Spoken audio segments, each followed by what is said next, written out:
El presidente de Estados Unidos, Donald Trump, reconoció que los aranceles de 145% contra China son excesivos y aseguró que va a reducir sustancialmente las tarifas arancelarias. En respuesta, China anunció que está abierto a negociar con Estados Unidos. Miles de católicos llegaron hasta la Basílica de San Pedro para darle el último adiós al Papa Francisco, mientras que el Vaticano avanza con los protocolos para el inminente inicio de un nuevo cónclave. La polémica se asoma en la Plaza de San Pedro luego de que el cardenal Angelo Becciu, castigado por el Papa Francisco por estar envuelto en un escándalo por fraude financiero, exige que reconozcan sus beneficios como purpurado y lo dejen participar en el cónclave. El magnate sudafricano Elon Musk anunció que planea reducir significativamente las horas que dedica a la administración de Donald Trump en mayo para centrarse en Tesla, ya que la compañía sufrió una caída del 71% de beneficios en comparación al mismo periodo en 2024.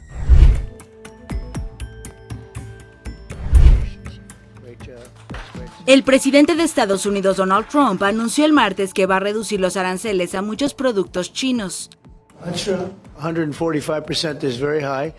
El 145% es muy alto y no será tan alto, no va a ser tan alto. Hablábamos del fentanilo, donde ya sabes, varios elementos lo elevaron a 145. No estaría ni cerca de ese nivel. Bajará consistentemente, pero no será cero. Solía ser cero, simplemente estábamos destruidos.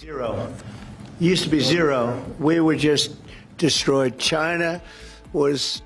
En un principio, Trump dijo que imponía gravámenes aduaneros a China por su supuesto papel en la cadena de producción y suministro de fentanilo. Pekín respondió a esa batería de aranceles con la imposición de gravámenes aduaneros del 125% sobre los productos estadounidenses. Desde las declaraciones de Trump, el secretario del Tesoro Scott Bessent aseguró que los aranceles impuestos entre las dos principales economías representan un embargo comercial de facto, pero que espera una desescalada en este conflicto bilateral, ya que el enfrentamiento comercial entre las dos potencias no es sostenible, por lo que la guerra comercial va a sufrir una desescalada. Los principales índices de Wall Street subieron tras conocerse los comentarios de Bessent, que tuvieron lugar al margen de las reuniones de primavera del Fondo Monetario Internacional y el Banco Mundial. China dijo el miércoles que la puerta está abierta para una negociación comercial con Estados Unidos. No queremos pelear, pero tampoco tenemos miedo de pelear. Si quieren pelear esa guerra, pelearemos hasta el final. Si quieren hablar, las puertas para las conversaciones están abiertas de par en par. El portavoz del Ministerio de Relaciones Exteriores de China añadió que para eso Estados Unidos debe poner fin a las amenazas arancelarias y los chantajes y hablar con China sobre la base de la igualdad y el respeto. 145% is very high.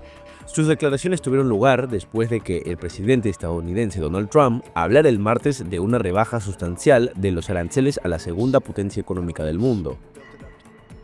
También el martes, el secretario del Tesoro estadounidense, Scott Bessent, aseguró en un evento a puertas cerradas que los aranceles equivalen a un embargo comercial recíproco y anticipó que habría una desescalada en el conflicto bilateral, ya que el enfrentamiento comercial entre las dos potencias no es sostenible.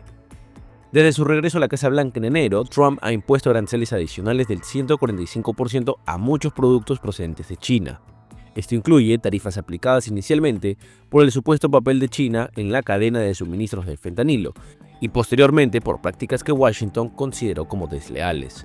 Pekín ha respondido a las aranceles de Trump con aranceles del 125% sobre productos estadounidenses.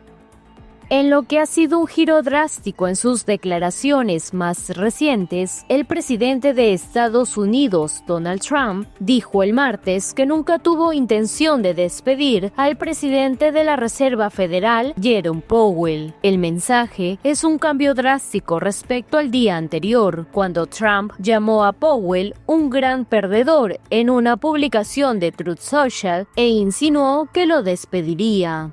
None whatsoever. En lo absoluto, nunca lo hizo. La prensa se descontrola. No tengo la intención de despedirlo. Me gustaría verlo un poco más activo en cuanto a su idea de bajar las tasas de interés. Este es el momento perfecto para bajar las tasas de interés. Si no lo hace, ¿es el fin? No lo es, pero sería un buen momento. Podría haber sucedido antes, pero no tengo intenciones de despedirlo. Trump ha mantenido recientemente la presión sobre Powell para que baje las tasas de interés, una acción que el presidente de la Reserva Federal dijo recientemente que no apresuraría ni tomaría a la ligera. Trump designó a Powell como presidente de la Reserva Federal en 2017, pero ha chocado con él desde entonces. El jueves, Donald Trump dijo que el despido de Powell no puede llegar lo suficientemente rápido, criticándolo por estar demasiado tarde y equivocado sobre la inflación. Los mercados cayeron ese día en respuesta, inquietando a los inversores que confiaban en el sereno Powell para dirigir la economía independientemente de la política. El lunes, al siguiente día de la negociación después del feriado de Viernes Santo, Trump aumentó la presión sobre Powell, haciendo que el Dow cayera más de 1,000 puntos. Powell, por su parte, se ha negado a involucrarse en política, ha evitado firmemente el tema y ha rechazado todas las oportunidades para criticar a Trump. El presidente de la Reserva Federal se ha mostrado dispuesto a desafiar las políticas comerciales del presidente. La semana pasada, el dirigente declaró durante un discurso en Chicago que las políticas arancelarias de Trump perjudicarían la economía estadounidense, una advertencia directa a una Casa Blanca que intenta vender los impuestos a la importación como algo positivo a largo plazo para el país. Pero cuando se le preguntó si cree que Donald Trump puede desafiarlo, Powell ha dicho que la ley no permite que un presidente destituya al presidente de la Reserva Federal. Las decisiones políticas intencionales de otros países han socavado el sector manufacturero estadounidense y nuestras cadenas de suministro críticas, poniendo en riesgo nuestra seguridad nacional y económica. El presidente Trump ha tomado medidas enérgicas para abordar estos desequilibrios y sus impactos negativos en los estadounidenses. El status quo de grandes y persistentes desequilibrios no es sostenible. No es sostenible para Estados Unidos y, en última instancia, no es sostenible para otras economías. En cambio, el Fondo Monetario Internacional ha sufrido una expansión descontrolada de su misión. Anteriormente, el FMI se mantuvo firme en su misión de promover la cooperación monetaria mundial y la estabilidad financiera.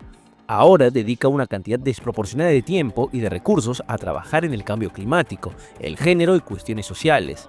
Estos temas no son misiones del FMI, y el enfoque del FMI en otras áreas está desplazando su trabajo sobre cuestiones macroeconómicas críticas. Pero el Banco Mundial, al igual que el FMI, se ha desviado en ciertos aspectos de su misión.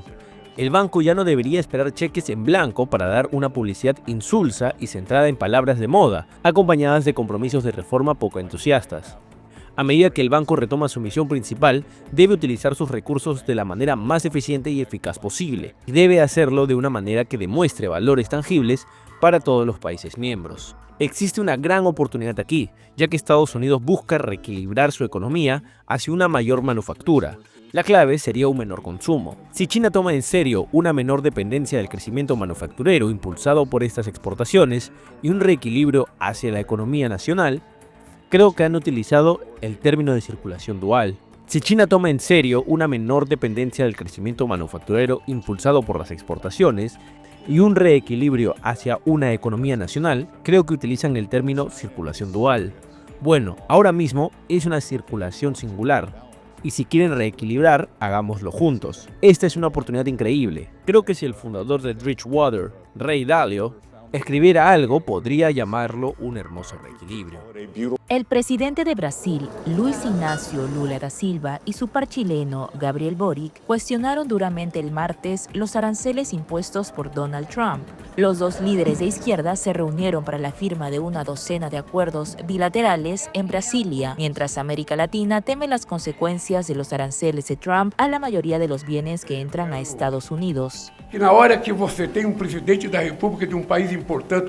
Tenemos un presidente de un país importante como Estados Unidos que decide iniciar una discusión a favor de una política proteccionista, contrario a todo lo que se nos ha dicho desde la década de los 80, globalización y libre comercio. Lula añadió que ni Brasil ni Chile quieren una guerra fría en la que tengan que elegir entre Estados Unidos o China. ambos mandatarios defendieron la integración suramericana ante la guerra comercial. Chile está en contra de una guerra comercial. Chile está en contra de la politización arbitraria del comercio. En ese escenario de incertidumbre provocado por las políticas comerciales estadounidenses, el Fondo Monetario Internacional rebajó el martes en medio punto porcentual las previsiones de crecimiento para América Latina y el Caribe a 2% en 2025. En su visita de Estado en Brasilia, Boric también asistirá a un foro empresarial junto con Lula. Allí el mandatario chileno discutirá con empresarios el proyecto del corredor bioceánico vial, una carretera que busca unir el norte de su país con Argentina, Paraguay y Brasil para configurar una nueva ruta comercial entre el Atlántico, el Pacífico y Asia.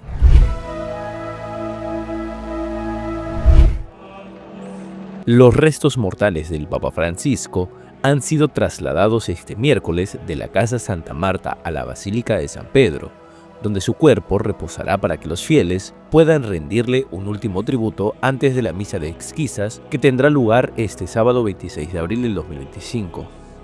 El féretro abierto fue llevado en una procesión de 500 metros acompañada por cardenales, guardias suizos al ritmo de plegarias y repique de campanas.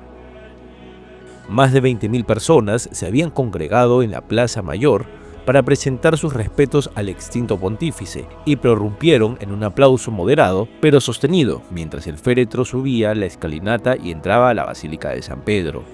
El cardenal Kevin Farrell, camarlengo de la Santa Romana Iglesia, inició la liturgia en la capilla de la Casa de Santa Marta con una breve oración por el alma del Papa Francisco. En ella, el purpurado dio gracias a Dios por los 12 años de ministerio del difunto Papa. Al dejar ahora este hogar, debemos dar gracias al Señor por los innumerables dones que le concedió al pueblo cristiano a través de su siervo, el Papa Francisco. Pidámosle, en su misericordia y bondad, que conceda al difunto Papa un hogar eterno en el reino de los cielos y que conforte con la esperanza celestial a la familia papal, a la Iglesia en Roma y a los fieles en todo el mundo.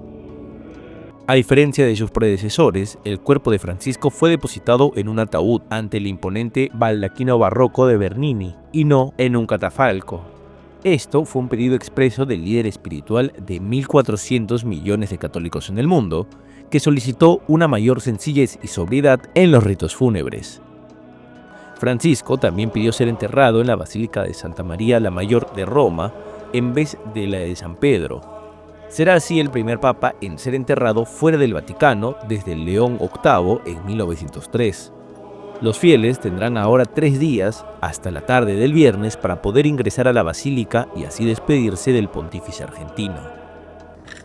Ante la marea humana prevista, las autoridades desplegaron varias medidas: barreras metálicas para canalizar la llegada de visitantes, distribución de botellas de aguas y un refuerzo de los controles de seguridad, entre otros más. Las autoridades esperan la llegada a Roma de entre 150 y 170 delegaciones extranjeras, además de decenas de miles de fieles. A pocos días del inicio del cónclave en el Vaticano, una polémica se ha instalado en la Basílica de San Pedro. El cardenal italiano Angelo Becciu, castigado por el Papa Francisco en el 2020 por estar envuelto en un escándalo por fraude fiscal, ha aprovechado la muerte del sumo pontífice para exigir de vuelta sus beneficios como purpurado. Becciu, de 76 años, fue condenado en diciembre de 2023 a 5 años y 6 meses de prisión por un tribunal penal del Vaticano por delitos vinculados a irregularidades financieras, entre ellos abuso de poder y malversación de fondos. Además, la sentencia incluyó su inhabilitación perpetua para ejercer cargos públicos dentro de la Santa Sede. Una controvertida operación inmobiliaria en Londres gestionada por Becciu fue el detonante de todo. La iglesia desembolsó millones de libras en la compra de un edificio en el corazón londinense en Sloane Avenue, una antigua sede de las galerías Harrods en el exclusivo barrio de Chelsea. La compra del edificio la cerró la Secretaría de Estado Vaticana cuando Becciu era su sustituto de Asuntos Generales. La operación no solo fue especulativa, sino que además salió mal económicamente. ya que creó un agujero en las cuentas de la Santa Sede de al menos 139 millones de euros. El edificio costó a la iglesia unos 350 millones de euros y luego se vendió por unos 214. Previendo este desenlace, en el 2020 el Papa Francisco retiró a Becciu sus derechos asociados al cardenalato, pero sin formalizar una expulsión del colegio cardenalicio ni exigirle su renuncia por escrito. Aunque Becciu perdió sus derechos y privilegios como cardenal, técnicamente nunca fue expulsado del colegio cardenalicio. Aunque la oficina de prensa de la Santa Sede lo ha catalogado como no elector, Becciu declaró el martes a un periódico sardo que no hubo una voluntad explícita de excluirlo del cónclave ni una solicitud de renuncia explícita por escrito. El cardenal afirma que su exclusión del cónclave se le comunicó únicamente a través de una nota de la sala de prensa y no a través de un acto formal. Según él, en el último consistorio celebrado el 8 de diciembre, el Papa reconoció que sus prerrogativas cardenalicias seguían intactas. Afirma también que no hubo una voluntad expresa de excluirlo del cónclave ni se le pidió una renuncia formal por escrito. La decisión sobre su participación probablemente la tomarán el decano del colegio cardenalicio Giovanni Battista Re y el cardenal Pietro Parolin, quienes supervisarán los procedimientos del cónclave dentro de la Capilla Sixtina. Como se sabe, solo los cardenales menores de 80 años pueden votar en las elecciones papales. Actualmente hay 135 cardenales elegibles para participar en el cónclave. Becciu tiene 76 años, por lo que aún cumple los requisitos en cuanto a la edad. Líderes espirituales cristianos, judíos y musulmanes de Argentina compartieron una ceremonia en la Catedral de Buenos Aires para despedir al Papa Francisco, un impulsor del diálogo entre las religiones.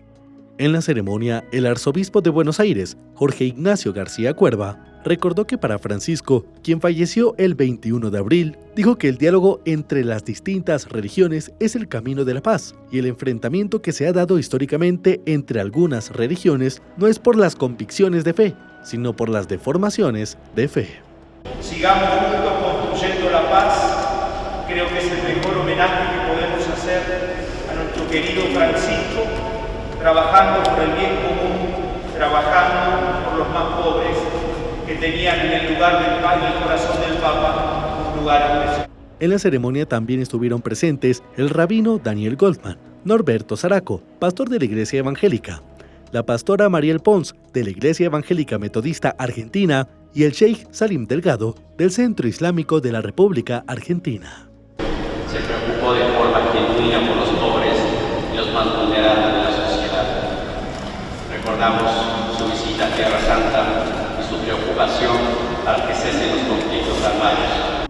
Como arzobispo de Buenos Aires entre 1998 y 2013, Jorge Mario Bergoglio promovió acciones concretas en favor del ecumenismo y el diálogo con otras religiones, en particular con el judaísmo y el islamismo. Entre otras cosas, impulsó la creación del Instituto para el Diálogo Interreligioso de Buenos Aires, fundado en 2002 por el rabino Daniel Goldman, el sacerdote católico Guillermo Marcó y el líder musulmán Omar Aboud. Miles de fieles católicos del mundo entero empezaron a llegar el miércoles a la Basílica de San Pedro del Vaticano para despedir al fallecido Papa Francisco. Muchos madrugaron a la Plaza de San Pedro para hacer fila y esperar su turno de ingreso a la Capilla Ardiente, que durará 3 días. Yo fui uno de los primeros de entre 40 a 100 personas en entrar, y fue uno de los momentos más solemnes que he visto en la Basílica. Pero también fue una ocasión alegre porque el Santo Padre estaba sufriendo mucho hacia el final. Estoy muy feliz de que ya no esté sufriendo. Y la mejor parte es que murió el día después de la Pascua, así que estaba compartiendo en el misterio pascual y la resurrección del Señor. Fue muy emotivo, bueno, por oír las campanadas, ver, digamos, el recorrido que hicieron la Guardia, ¿verdad?, Civil para llevarlo hasta adentro. Es impactante porque es algo que uno no se imagina y uno no espera, ¿verdad?, tanto como emocionante y el momento. Para acceder a la Basílica de San Pedro, los fieles deben pasar por controles de seguridad similares a los de los aeropuertos, colocando sus pertenencias en escáneres de rayos X y atravesando detectores de metales. Grupos de policías uniformados montan guardia en las distintas entradas vigilando las tranquilas colas, y algunos patrullan también por las calles que conducen a la basílica. Pasa muy rápidamente, a decir verdad. La emoción comienza antes de llegar allí porque es tan rápido. Apenas lo ves, no se puede ni siquiera sacar una foto, pero así es porque hay tanta gente. Mira la fila, es una cola enorme. Una cola enorme.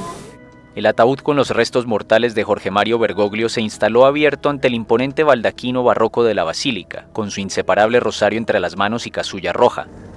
A diferencia de sus predecesores, su cuerpo no se depositó en un catafalco. Fue una petición expresa del líder espiritual de 1.400 millones de católicos en el mundo, que aspiraba a una mayor sencillez y sobriedad en los ritos. Pope Francis is very significant back in Ireland, and seeing him here today was... El Papa Francisco fue muy significativo en Irlanda, y verlo aquí me trajo muchas emociones. Pero fue hermoso verlo hoy, y fue una gran experiencia y algo realmente significativo. Really significant.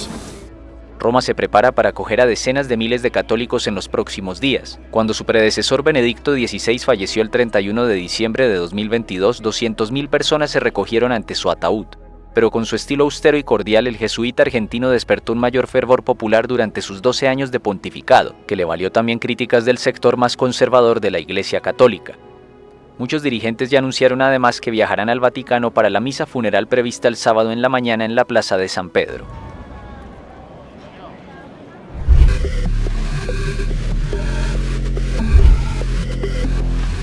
El presidente de Estados Unidos, Donald Trump, viajará a Medio Oriente el mes próximo.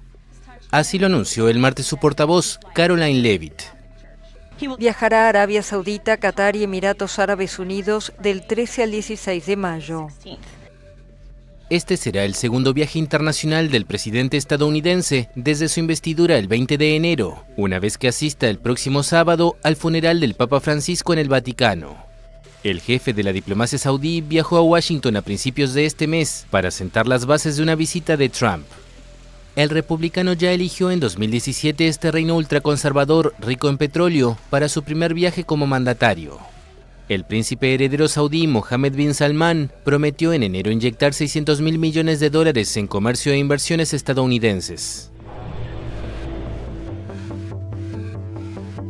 Elon Musk dijo el martes que planea reducir significativamente su tiempo de trabajo para el gobierno de Estados Unidos para centrarse en su empresa Tesla. Musk es el director ejecutivo del fabricante de automóviles. En el próximo mes, aproximadamente el tiempo que dedicó a la Oficina de Eficiencia Gubernamental probablemente disminuirá significativamente, dijo Musk en una conferencia telefónica sobre los resultados de Tesla. Antes del anuncio de Musk, Tesla había publicado sus resultados del primer trimestre, en el que tuvo un beneficio un 71% menor que el mismo periodo del año pasado, una caída mayor a la que estimaban los analistas. La compañía revisó a la baja sus previsiones de beneficios para 2025 debido al posible efecto que el terremoto comercial provocado por la política arancelaria de Trump podría tener sobre la demanda, afectada, según Musk, por un cambio en el sentimiento político. Con actos vandálicos llamados al boicot y manifestaciones, los consumidores protestaron contra Musk y Tesla en Estados Unidos y otros países. Las ventas globales de la compañía cayeron más de lo esperado en el primer trimestre, con un 13% menos en 12 meses. Con el argumento de que no son delincuentes, familiares de migrantes deportados desde Estados Unidos a una megacárcel en El Salvador rechazaron el martes la propuesta de canje de prisioneros que hizo el presidente salvadoreño Nayib Bukele al gobierno venezolano. El domingo, Bukele propuso a Caracas un acuerdo humanitario que contempla canjear a 252 venezolanos deportados y encarcelados en el Centro de Confinamiento del Terrorismo, CECOT, en El Salvador, por la misma cantidad de presos políticos recluidos en Venezuela, una oferta que el presidente Nicolás Maduro tacha de ilegal y abusiva. Nosotros no queremos intercambiar delincuentes porque nuestros hijos no son delincuentes. Ellos no están pidiendo un intercambio de María, de Petra, ellos están pidiendo un intercambio solamente de personas pudientes acá en Venezuela. Entonces nosotros no tenemos por qué aceptar un intercambio porque simple y llanamente nuestros hijos no son delincuentes. También pido un canje, no hay problema. Yo me voy por mi hijo para El Salvador y que me mande mi hijo para acá. No tengo problema. Yo me voy para El Salvador por mi hijo. Si él quiere tener esclavos y tener, que me mande a mí, pero que me mande a mi muchacho para acá. Yo me cambio con mis muchachos. Y como yo, muchos de los que están acá estamos dispuestos. Para estas deportaciones, la administración del presidente estadounidense Donald Trump invocó la Ley de Enemigos Extranjeros de 1798, utilizada solo en tiempos de guerra y que Caracas tilda de anacrónica. La aplicación de esta ley derivó en un choque de poderes entre la administración Trump y las cortes estadounidenses, mientras abogados de varios de los venezolanos deportados con ese mecanismo han negado las acusaciones de que sus clientes pertenecen a la temida pandilla Tren de Aragua. Él firmó su deportación inmediata porque él quería salir de esto, él quería regresar a su país, pero jamás contábamos que por una lesión que tiene en el pie lo fueran a sindicar con el Tren de Aragua. Él firmó su deportación creyendo que estaba haciendo lo mejor del mundo y miren la trampa que cayó. Entonces no es justo que nosotros, como padres de hijos venezolanos inocentes, tengamos que pagar las consecuencias de un gobierno que ni siquiera sabe qué es lo que quiere en estos momentos. La Fiscalía de Venezuela pide la libertad incondicional de los migrantes deportados. El vicepresidente estadounidense J.D. Vance afirmó que Rusia y Ucrania deben alcanzar un acuerdo de paz o Washington abandonará los esfuerzos de mediar en la negociación. Vance dijo durante una visita a India que su país hizo una propuesta muy explícita a las dos partes que incluye la necesidad de canjear territorios. Hemos hecho una propuesta muy explícita tanto a los rusos como a los ucranianos, y ha llegado el momento de que digan que sí o de que Estados Unidos se retire de este proceso. Hemos llevado a cabo una extraordinaria labor diplomática. Delegados de Estados Unidos, Ucrania y países europeos se reunieron el miércoles en Londres en un nuevo intento por terminar la guerra rusa en territorio ucraniano. El presidente estadounidense Donald Trump prometió en la campaña que alcanzaría un acuerdo entre Moscú y Kiev en 24 horas, pero no ha logrado obtener concesiones del presidente ruso Vladimir Putin. Washington celebró un acuerdo separado de las dos partes de suspender los ataques a la infraestructura energética durante 30 días, pero el Kremlin dijo considerar que esa moratoria ya venció. Las fuerzas rusas han lanzado desde la pasada noche contra territorio ucraniano un total de 134 drones. Varios de ellos eran aparatos no tripulados de ataque y otros réplicas de estos sin carga explosiva que los rusos utilizan para confundir a las defensas ucranianas. Los daños provocados por los drones de ataque se registraron sobre todo en las regiones de Kharkov, Donetsk, Odessa y Zaporilla. De su lado, las autoridades regionales de Dnipropetrovsk informaron de la muerte de 9 personas al impactar un dron kamikaze ruso contra un autobús de trabajadores que se dirigía por la mañana a la fábrica que les emplea en esa región. Ucrania y Rusia siguen intercambiando ataques aéreos de larga distancia prácticamente a diario. Kiev propone una tregua de 30 días en este tipo de bombardeos que Moscú no está dispuesta a declarar. Mientras los ministros de Defensa y Exteriores ucranianos Rustem Umerov y Andriy Sybiga llegaron este miércoles a Londres para abordar la posibilidad de un alto el fuego total e incondicional con Rusia.